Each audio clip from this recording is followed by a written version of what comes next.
Conversations on Rythmia's Facebook page. We are here today with two beautiful beings, two dear, dear friends of mine, Nessie and Lino. I'm so grateful that they're here. And while we are building a little traffic and people are streaming in, I want to tell you what's going on at Rythmia. Welcome, everybody, to the loving room, to our love, as we say at Agape, our love stream. Welcome, welcome, welcome. So I want to tell you, Rythmia is open. We are accepting people here every week. We've been open since November.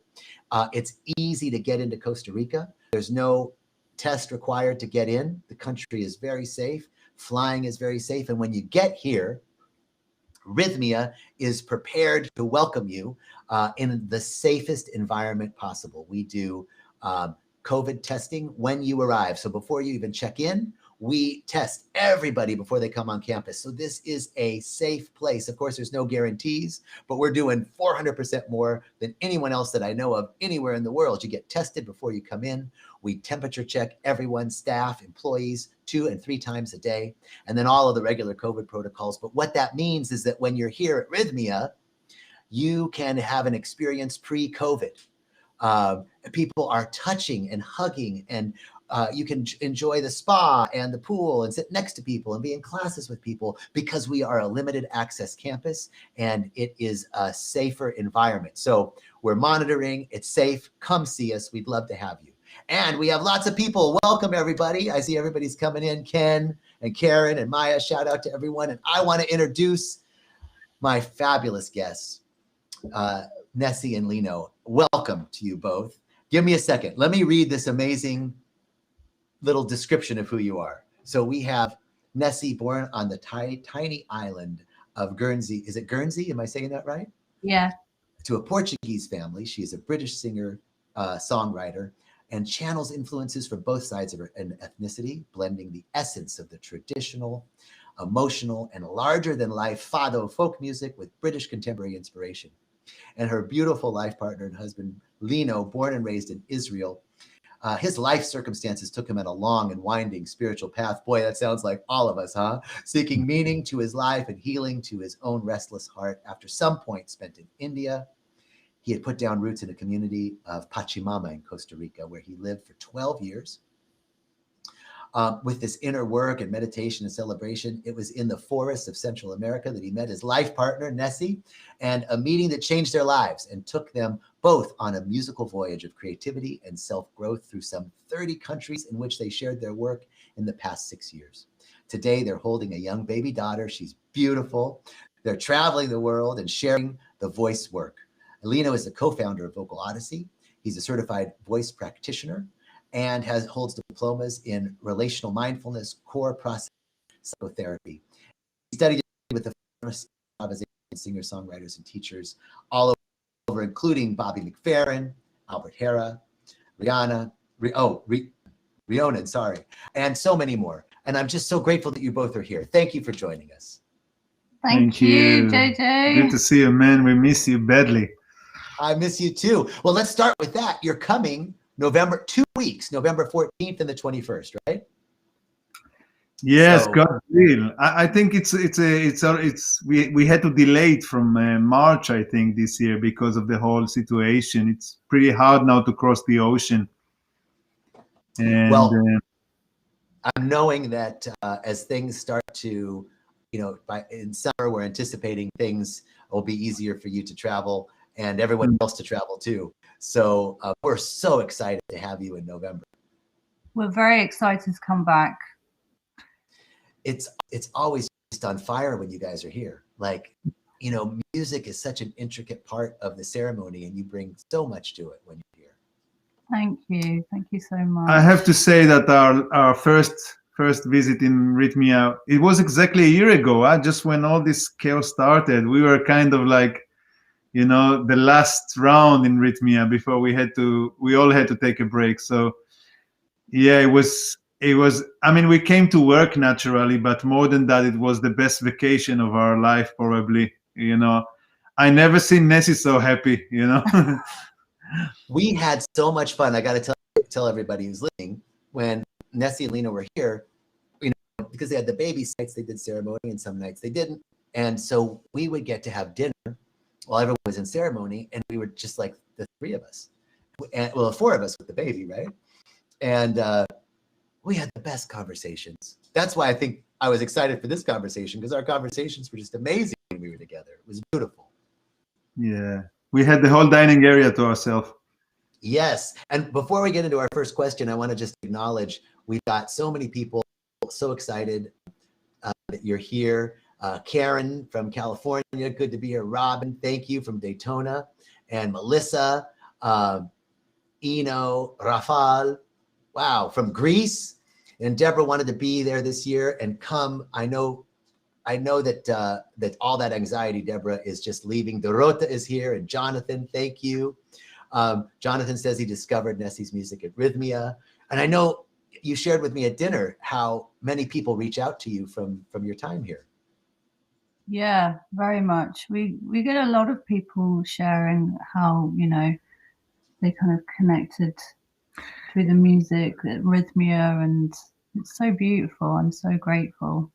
We at one point we started to get these messages in the last 2 or 3 years, like daily, like people are like, hey, I heard you in Rythmia, and we were like, what's going on there in Rythmia? It's like, you know, it was like a repeating itself, and then it was like we realized that it's a sign that we have a story to learn and share together there. You know, I think it's this way with so many listeners, right? We feel so personal. We feel like we know you so personally because your music carries us through so many seminal moments in our life, right? So that it's like, even though like you might not actually be here physically, the music your music is so much a part of our ceremony that it's a personal experience for people. So it's like, even though it's like time and space don't exist, you're right here in our hearts because you speak so directly. So this is what I want to ask you. First, Nessi, and then Lino, your story of awakening, your story of germination around becoming fully self-expressed in this beautiful way. I'd love to hear from both of you. Well, I guess for me, my journey started very young, in the sense, like, you know, in my earlier, you know, teenage years, I struggled a lot with mental health. I was on antidepressants at the age of 13. You know, I was really dealing with a lot of difficult emotions, and I didn't really kind of, you know, my upbringing, you know, it wasn't like there was an environment there to really kind of share what was fully going on. And everything was very much kind of under the carpet. And I think for me, I guess it was just like a kind of cosmic timing. I don't know, like for me, you know, because I had, you know, I was going to therapy, and, you know, I was, like I said, I was on medication from a young age, not for very long, but instinctively from a young age, I just felt like something doesn't sit well with me with that. And at that time, I was starting to write a lot of poetry. And it was shortly after that I just started to experiment. You know, I used to go to my auntie's house, and she had a piano there, and I used to just improvise. I didn't have any training in music. You know, I would just sit there for ages, for hours, just kind of, you know, creating these little worlds through, you know, soundscapes on the piano, and just applying my voice intuitively. And I just remember that feeling, the connection that I got from that. You know, the moment that I started to give sound to my emotional state, to my inner universe, my inner landscape, it was like collecting all those pieces. And I really feel that, you know, for me, singing and kind of connecting to my voice in a therapeutic way really contributed to my healing process, and really led me down that path of being curious and seeking. And, you know, I was very close to, you know, I had some, you know, quite traumatic experiences, you know, trying to take my own life, all that kind of stuff. And yeah, music and singing really was my medicine. And I was very young at that age. I was 15. And I wasn't really conscious of that, right? It was just a feeling I had. And that was my starting point. I felt like, you know, for me, that was being born again in a way. You know, I was experiencing life very differently, you know, getting access through the voice. And it was later on that I kind of studied music therapy and then voice therapy. And then, of course, you know, 10 years ago, you know, working with plant medicine as well was a huge contribution. So, I mean, it's constantly evolving, right? It's, you know, for me, it's a journey that I've always had that longing, that inner seeker in me, I guess, in a way. But it does, you know, and I definitely don't have the answers, right? I'm still learning, I'm still stumbling. But yeah, I feel like, you know, music and not from a source of entertainment, but from a place of healing, that really gave me a lot of tools to get to know myself, to you know, to really grow into the person I am today. I love that you said, I don't have all the answers, because it's one of the things that we teach here about plant medicine is that it's not about having the answers, but it's about being responsive, not reactive, being responsive to life and allowing something like, you know, to unfold through you and to lead you. And it sounds like that intuitively happened with the music. And then before I get to Lino, I just want to ask a little follow-up question. What led you from that place of you're expressing yourself musically and finding this therapeutic voice, this healing, and then you were led to plant medicine? Can you give us a little bit there? It's so weird because, well, I mean, it's not weird. I was traveling South America when I was 28, and you know, that continent is so incredible. It's so magical. And I first, you know, heard about plant medicine in Peru, but I never, you know, I was at that's, you know, I didn't know who to drink with, and I had quite a you know, intense LSD trip when I was 19. I was like, I'm never doing that again. But for some reason, I guess because it was a plant, you know, there was something more alluring for me. You know, I was more connected to exploring that. So I first kind of heard all about it in Peru. And then it was in Costa Rica, Pachamama, where I first drank for the first time. And this was a huge turning point for my music. All my music prior to that, in a way, you know, when I was writing material, it was always about boys or broken hearts, and, you know, but once I kind of met the tea for the first time, it changed my creativity, you know, literally 180 degrees. It was, you know, that very night I went home after my first, you know, ceremony, and I was just writing, and it was really coming from a very different place. And yeah, so I feel like the plant medicine has had a huge, you know, influence on my journey, actually, on, you know, since I started kind of touring and doing my work professionally. It's really played a huge part in it.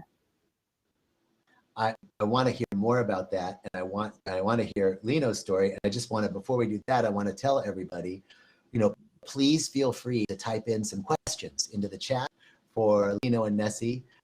So anything that you want to know, feel free to type in, and we can get to those. So Lino, my brother, my beautiful brother, this journey of yours, tell us about your journey of awakening and kind of how that led to you both meeting. I think the meeting between us was a good enzyme for a serious upgrade in whatever old software I was carrying. that was not serving me anymore. But it was definitely kind of, I think for many years I was looking for a woman, and I was really struggling around that aspect. It was really a source of a lot of sleepless nights. And when Nessie came into the picture, there were a lot of things starting to kind of settle and relax, and there was a lot of, like the dust kind of, went down a bit. Settled, yeah, exactly. And that's kind of like, I started from the second part of my answer. The first part was probably that I was born and raised in Israel, and yeah, I mean, different angles, but also pretty kind of hardcore intensity. And, I guess I had to compromise a lot of my authenticity, a lot of my individual in the name of, let's say, bigger ideas or all kind of concepts. And I remember really from young age, being very, very sensitive and having a lot of doubts about these big ideas or the divisions or the concepts or all the kind of, political stuff. And at one point, I really tried to play the game. And I think around the age of 27, I just broke down. And I think I was reading a book or something. And next thing, like a week after, I was on the plane to India. And I discovered meditation and all, therapy and all that. And that started the whole journey inside of really, moments of glimpses of understanding, and a lot of moments of being lost in my own labyrinth, kind of trying to remember somehow, It sounds like I can imagine growing up in Israel, and correct me if I'm wrong, but that there's a great impetus of preservation of the community, right? This is right, and I think that's what you were referring to, right? Like these big ideas, these big concepts, and kind of conformity within that community. And you were feeling there was something calling you beyond that. Obviously the plane to India, but it sounds like it was that almost conformity that spurred you onto your expansion and growth. Yeah, I think I felt different somehow. It's just it's an unbelievable place, and on the same time it's very intense, and it it's like, heavily traumatized, you can call it. And yes. That's why reacting in ways that often are at least for my very thin skin was a bit overwhelming. So it, I somehow, even from young age, I had this vision that I'm going to live in England.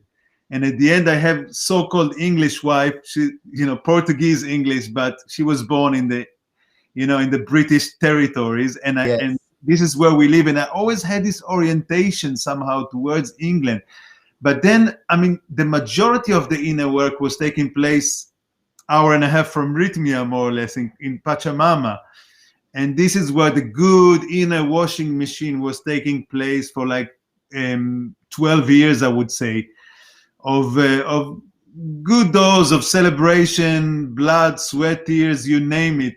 Pachamama is such a beautiful experiment in being a human, in going through these layers. And then we kind of, after 10 years, Nessie arrived and we met, and that definitely kind of, it took a turn. We realized at one point that we have a story to experience and to tell and to learn on the road.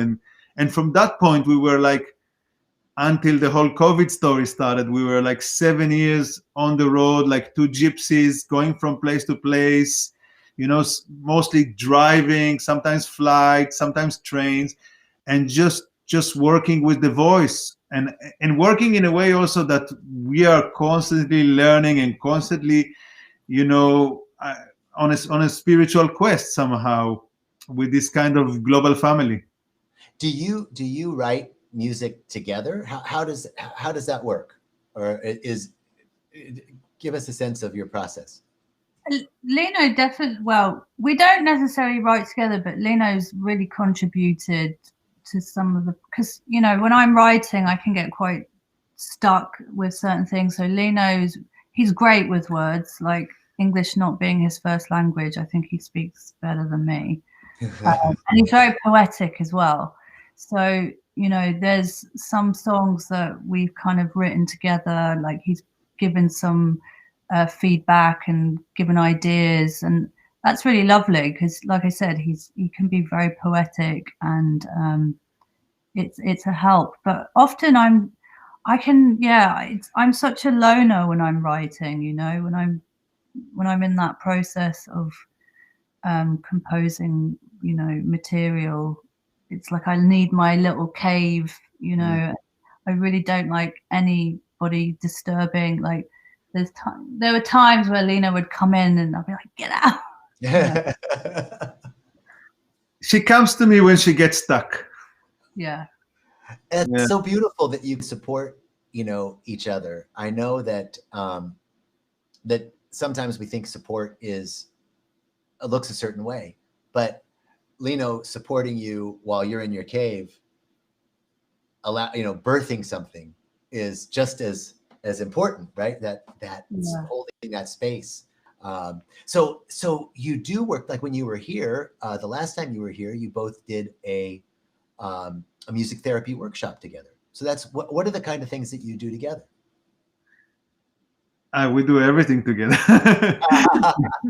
You know, we are like, you know, I mean, we had to go through a lot in that sense, and that's something that took us years to, and I cannot even say that we are mastering it, but we are getting better slowly, and somehow life kind of didn't really give us a chance, but stated as a fact that we need now to, you know, in the beginning I was her manager.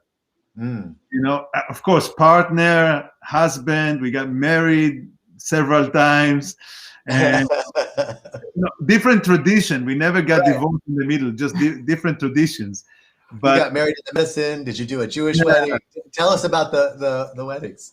Yeah, we got married 3 times, one in Costa Rica, one in Israel, one in Guernsey here in the Channel Islands. Different stories. But and then, you know, being a manager and she's the artist, we were arguing so much. Sometimes it was unbearable. And then we had the concept that we need to separate the professional story. I need to find something to do with my life. She needs to find a manager. But life came and just stated as a fact that not only that we need to keep things as they are, but right now we also need to jump into the whole workshops together. So, you know, we had to sit there in a room sometimes with 20, 30, 40 people doing the voice work. And sometimes, you know, you have to swallow such things in order to somehow allow something bigger than you to happen and to learn from that. And, you know, in the beginning, sometimes, you know, like I remember one workshop of 3 days in Israel, 1 hour before we had such a big fight, and that's how we entered the room, you know, like you know, like 2 Buddhas. We are sitting there like the 2 amazing teachers, and we want to kill each other, you know. And that's how we were for 3 days, and the participants didn't notice anything. But on the way back, when we were driving, we were like 2 old people, like, you know, I don't want to see you and things. But we really learned through these tough experiences, patience and trust, how for me as a male to accept that her brain, her structure is so different than mine, you know, no less, no better, but just it's a different story to be a woman. And for her to have trust in a male figure that is not here to, you know, to use her, but rather to support and to hold space, and all that was a big journey of sometimes we were lost in it, sometimes we were on the edge, sometimes we needed therapy ourselves in order to be helped. Like we did therapy with medicine, we did all kind of things for couple in order to be able to decode this almost this kind of ancestrals or old wounds within ourselves that stood between us and having fun together. But we do get better in that, and that's like, back to your question, this is something that we do in the workshops. We are facilitating these voice workshops from completely different angles. Yeah. The way she perceived the voice is very different from the way that I perceive the voice. You know, for her, it's a proper tool for healing. It saved her life. You know, for me, it's a very much kind of a circular social place where I sing here and you're on my left and someone is on my right, and I turn to my left and I'm my right, and I'm just overjoyed with compassion and love towards these people just by singing together. So we do facilitate these workshops together already for like, I don't know, 6-7 years or something. And in the beginning, sometimes it was a nightmare, but it's more and more just like, you know, right now when we do the online workshops, naturally things are more difficult now to be in person. I really allow her to take over, and it's such a joy, you know, because she's really good, man. I'm really enjoying it. That's such an amazing story that you shared about walking into the workshop after just having a big fight, and yet, you know, being able to bracket the challenges of your interpersonal relationships and give way to this greater thing that was seeking to express to you in the workshop. That's such a powerful place to be, and I think it's really part of performance, right? It's something that performers do, right? To just be able to put aside, to bracket, and you know, the show kind of must go on. Yeah. So tell us, can you a little bit about that, as you've grown in this way together, and your relationship. You said you're constantly expanding and constantly growing. Tell us a little bit about what's bubbling up for you now. What's seeking to emerge through your workshops, through your relationship?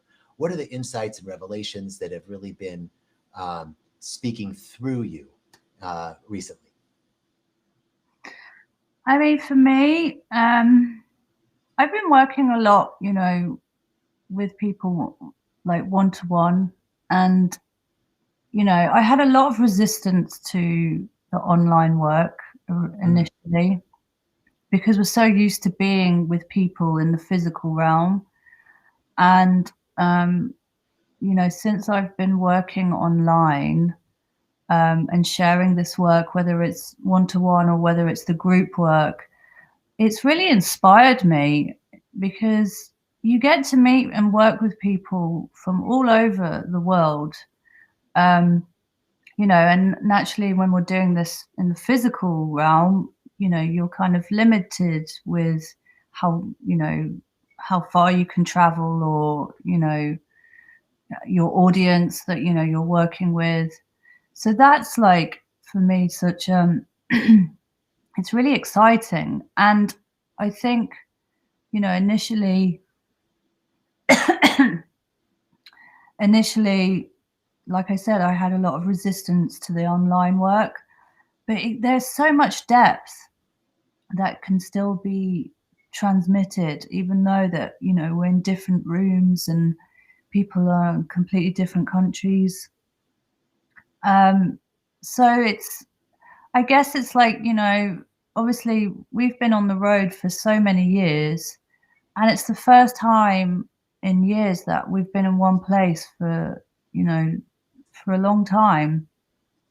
So, you know, I'm not giving up at all on working with people in person at all. I really miss doing concerts, and, you know, I'm really hoping, you know, obviously since having my daughter, I've taken a bit of a backseat with my own kind of creative process in terms of writing new music. And I feel like my baby, she's not so much a baby anymore. She's like a toddler, but, you know, she's like my baby at the moment, you know what I mean? So, but I'm trusting that, I'm trusting my creative fire with that as well, like knowing that you know, when it's time to kind of really apply myself and start creating new music. But that's my, you know, I really want to do that at some point, you know, start to get more music created. I'm loving, you know, the workshops that we're doing. You know, it's just, I feel deeply honored to be on this journey with people. And Yes, you know, right? it's really such an honor. And you know, people come from all different walks of life, and you know, it's not, this work isn't about teaching people how to sing. That's like that's not the essence of it, right? It's learning about yourself through your voice. Like voice work isn't about your voice necessarily. It's about your relationship to yourself. And Beautiful. I think, I mean, that can apply to anything maybe, but definitely with a voice, it's like, you know, sometimes people come and they're like, I want to learn how to sing, right?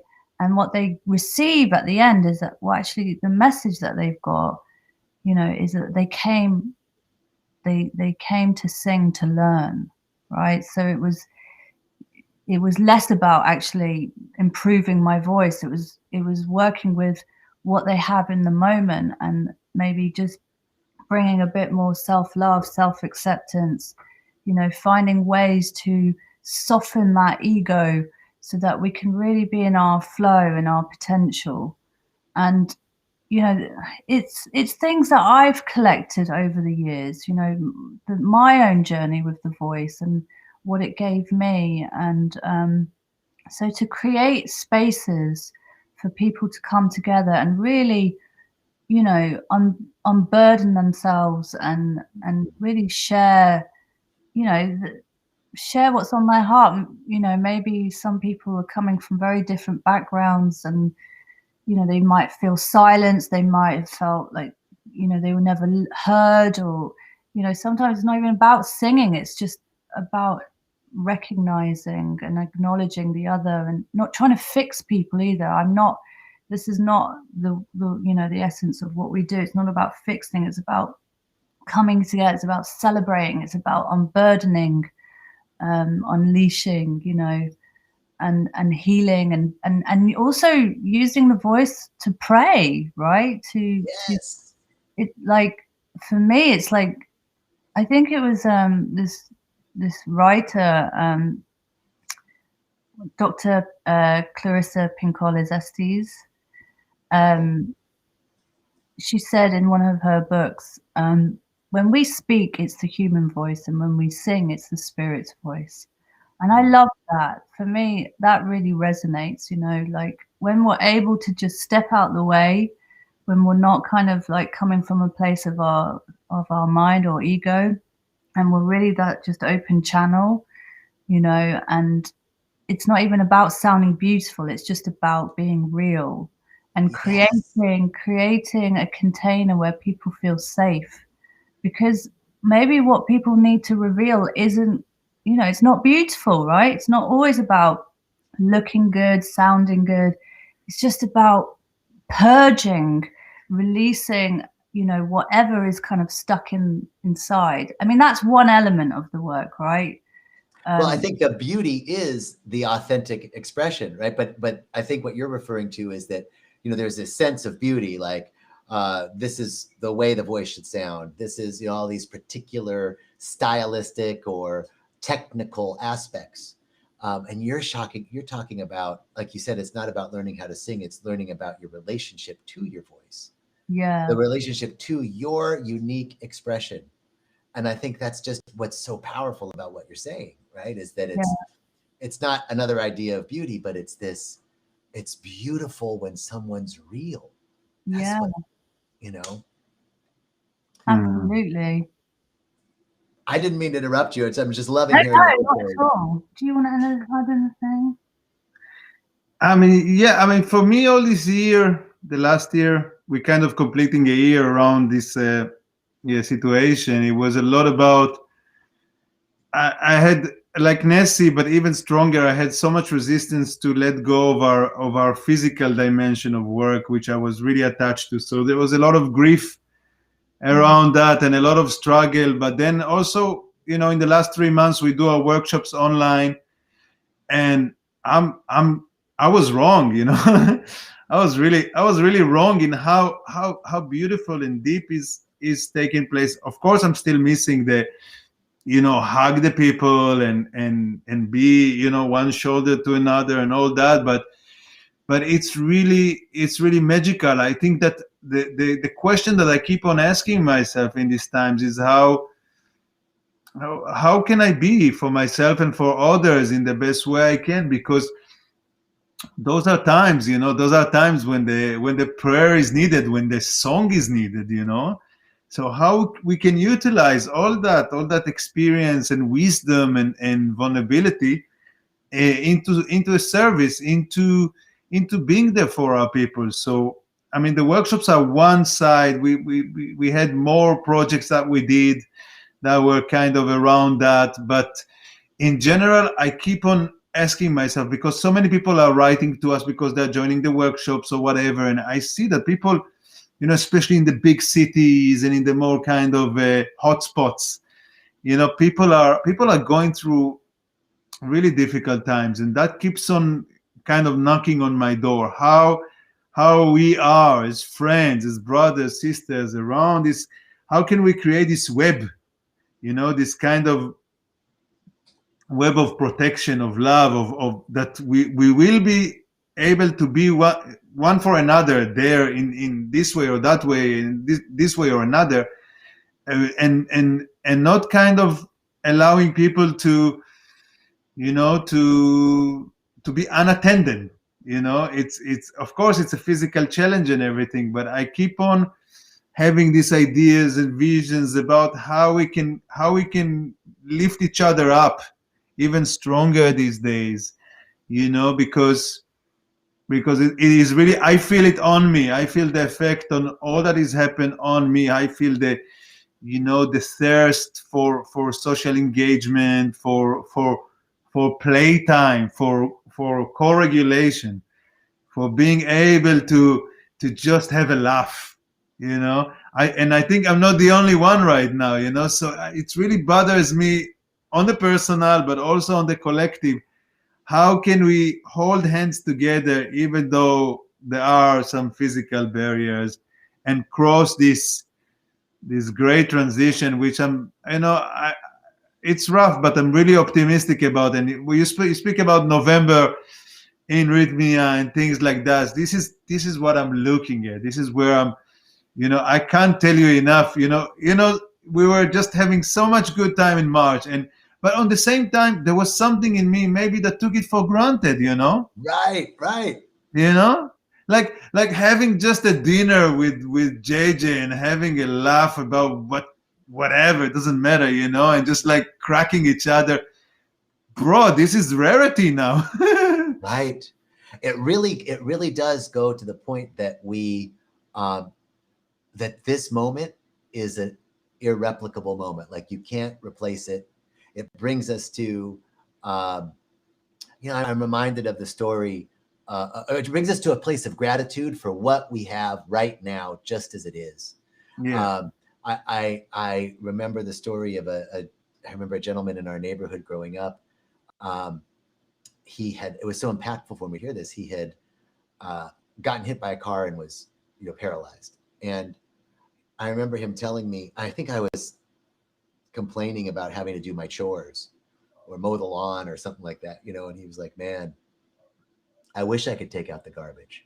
I wish I could, right? You know, like the things that we, like you said, having dinner, just the things that we took for granted, so that even in the minutia of our day, we can find gratitude, because you know, there's something beautiful about it, and we don't realize it.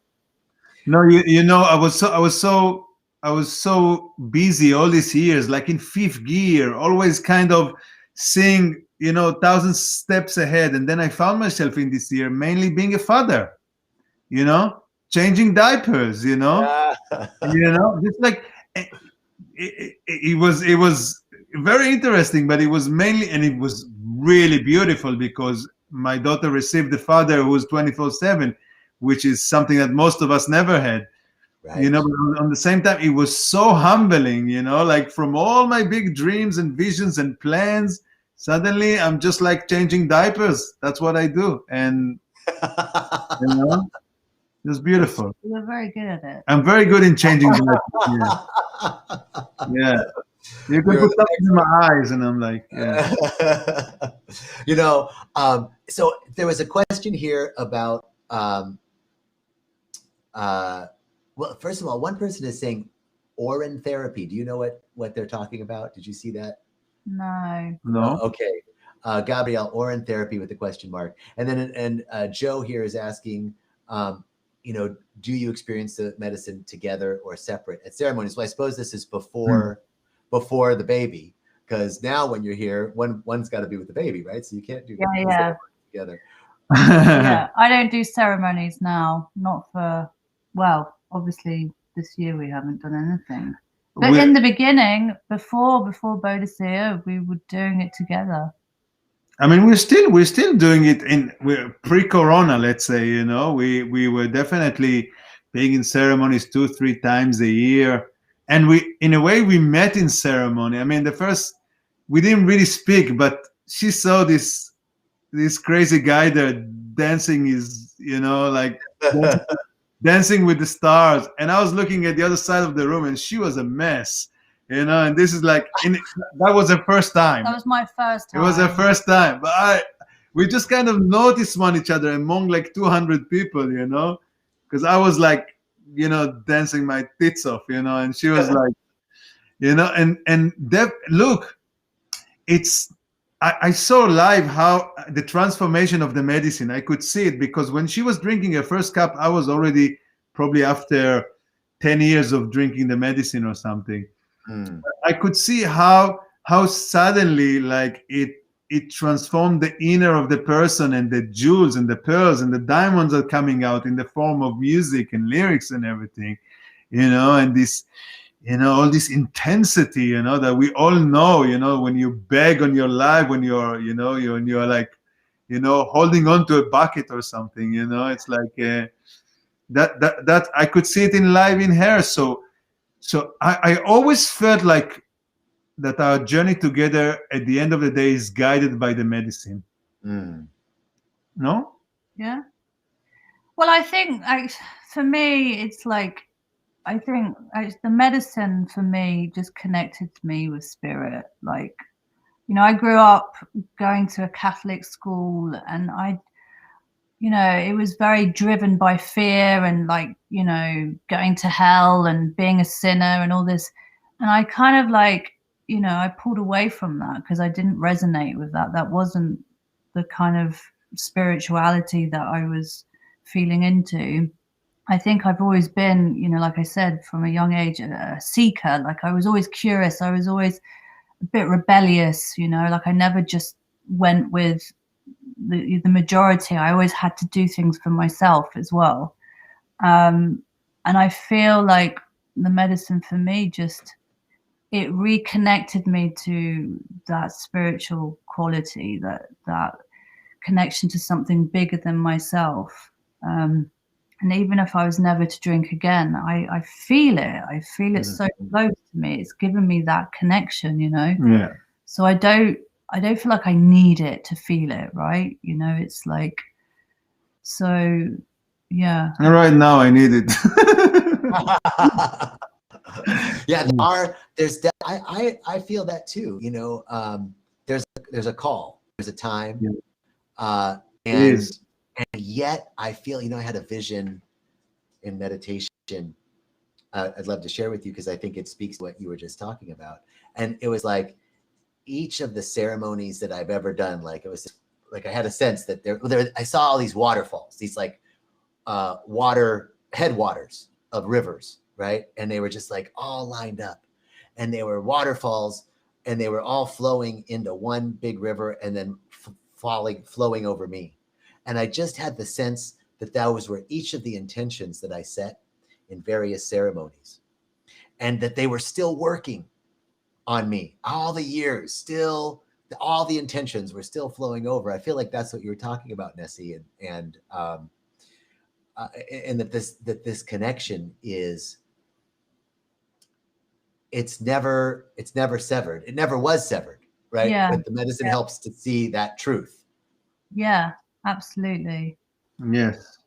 And now, Lino, you're saying I need some, and I'm with you too, because there's that calling to come back to to utilize this spiritual technology. So what were you going to say? No, yeah, you hear me? You broke a bit. You got broke. Oh, okay. No, Yeah, no. sometimes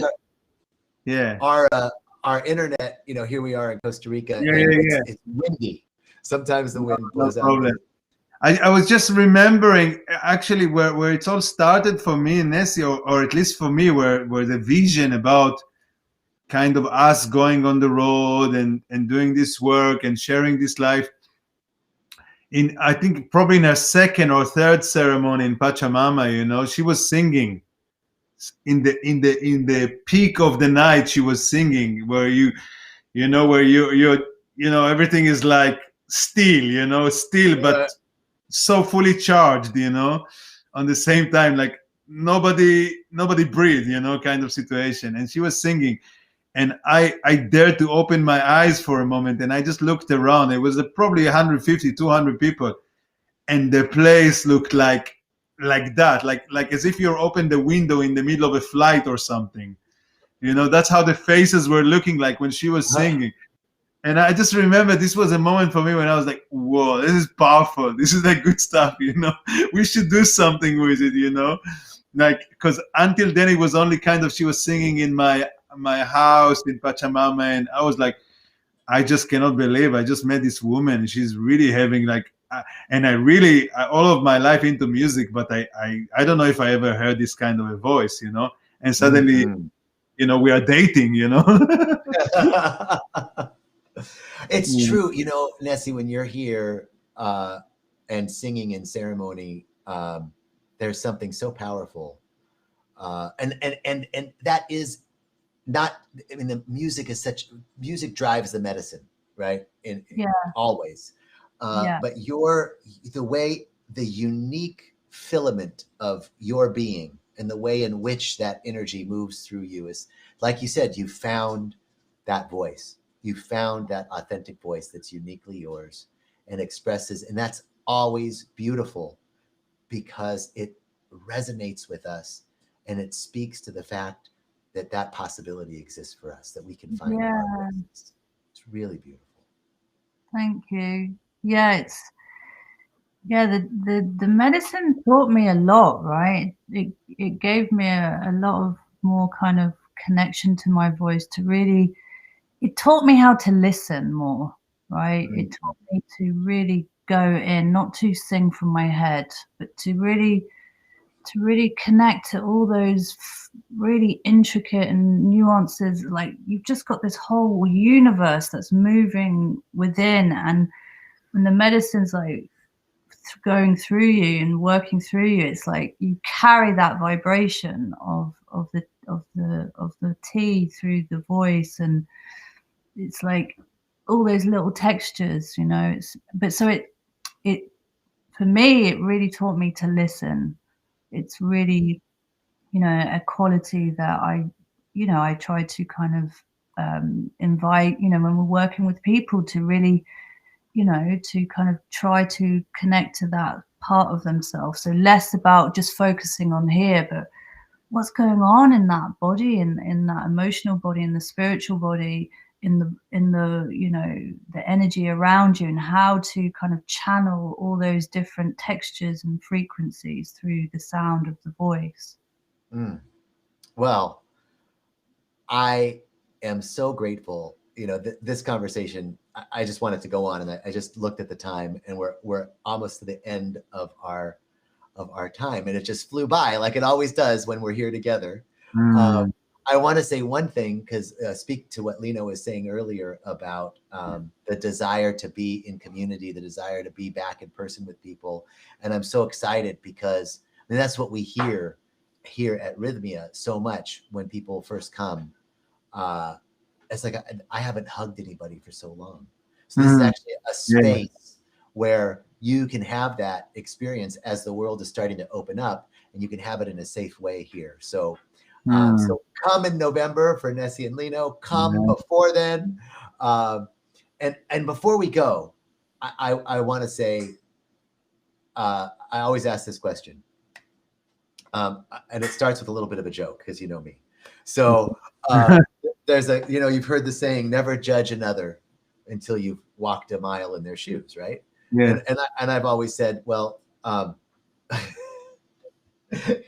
once you've walked a mile in their shoes, remember you're a mile away and you have their shoes. So, but the question is, if you were in my shoes, and you were asking the questions, what's the question? What's a question that I didn't ask that you would have asked? Or what's something that you want to share or was on your heart that we didn't get to, as a sort of a closing comment? Or something that you want us to know that we wouldn't necessarily know about you. It could be something like, I like blue cheese and peanut butter sandwiches. Or it could be something like, I'm having this revelation, anything. So any of those three things: a question that I didn't ask, something that's on your heart that you want to share, or something about you, or a piece of knowledge or information that people wouldn't know about you. Any of those three. Yeah. Well, let's start with cheese. Nessie hates cheese, but okay. So no blue cheese and peanut butter sandwiches. No, but it doesn't have to be all three. Just any of the one. What's on your heart? I love cheese. If I would be ending with something, is like, I personally, and we started this kind of before we went on the air and everything, we started with a beautiful prayer from you, JJ, and you really I honestly when I heard you first speaking in Rythmia, when we arrived for the first time in this room, and you were kind of welcoming everybody, me and Nessie, we were looking at each other like, wow, he's a dude. He's like, I kind of seeing myself as a sort of presenter, but I was humbling myself. I was like, this is the king, this is like, and what really, it was just so extremely funny, but also heartfelt. And what I want to share somehow is this medicine, the medicine of humor and the medicine of play that somehow keeps me alive in these times, sometimes, and thank God I have my daughter for this, but scientifically we know today what are the benefits of playing, of just turning life from such a kind of a goal orientation kind of story, super serious, into an experience of wandering, of trying, of playing with the energy, of see where it goes, of making mistakes. And that's what keeps me in these days, in a way that I have to say, 2020 and until now, it wasn't an easy one for me. But in a way, what kept me is this a quality that I pointed at you, that I really get it as an inspiration, is the quality of humor, of passion for life, of being grateful. It's really easy to be grateful when everything is like $1 million. You get all your candies from existence, Yes. But what life really forces me now is to really acknowledge, the fact that my baby is healthy. Yes. Some babies are not healthy now. God bless them. The fact that my wife is bearing me, even if I'm with a grumpy face the whole day. For example, sometimes it can be the opposite. It is. I really take this, what is happening now, and this will be probably my last sentence, as a spiritual quest, which can be really confronting, because kind of we don't have all these nice things that were kind of kind of protecting us from the edges of life. Now we really feel the edge, and it's really. It gives me the fuel to cross this valley somehow, and to know that God's will, November will come. Yes, God willing, absolutely. So I don't know if it's kind of answered your question that you didn't ask, but this is what came out of me. So let it Perfect. be. Absolutely. I go to my wife now. Yes. Anything from you, Nessie? What's bubbling up? Anything that you'd like us to know? Anything that we didn't get to that was really on your heart? Come on, you have something. I totally put you on the spot. I'm sorry. Yes. No, I guess it's just in a way like what Lino said, just really it's a spiritual quest. It's like it's getting, feeling those challenges and of life. At least for us, I can only talk for what we've been experiencing. But yeah, and I think also, I guess what I can share, like I said, I really kind of, I went through some grieving process of this year of having to let go of our physical work for a while. But there's been a rebirth as well, and that's really exciting. And it was a reminder for myself, really, just to keep finding inspiration through those dark and kind of challenging moments, and now that I'm doing work online and working with groups online, it's giving me a whole new kind of direction, which is beautiful. So I guess that's what's on my heart, is to keep being inspired by people. And not to get too caught up in all the stories. Amen, sister. It's just exhausting, it's like we've only got this moment, right? We've only got what's right in front of us. Like, even if there's lots of that's true, it doesn't matter. What's true for me is my daughter, is my home, is just getting through the day in the best way possible, showing up for my family, showing up for myself. And I have to watch myself, because I can have that tendency to get drawn into that. But I think that's really on my heart, is to stay in the space of love and connection and trust and creativity. Really, that's a Love. myself. I was just saying, love, creativity, and trust. Oh, what beautiful. I want to really quickly, there was a question here from Andrea saying, can this medicine help with personality disorders? And Deborah so kindly responded that we're a medically licensed facility. And indeed, we have a lot of data that shows that a lot of personality disorders are physically healed, mentally healed, emotionally healed with this medicine. And there's excellent scientific data that shows what goes on in the brain with uptick in serotonin and the development of new neural pathways. So there's a lot of scientific data. And then on a spiritual level, you're bringing the physical body, the mental body, the emotional body, and the spiritual body into alignment with the unerring order, harmony, and balance of the universe. So yes, it can. And I want to thank you, Nessie and Lino. I am so honored to count you among my friend, sister. I love you both so much, and I feel so special whenever I hear your music and know that we've had these beautiful times together. I'm so appreciative for you both.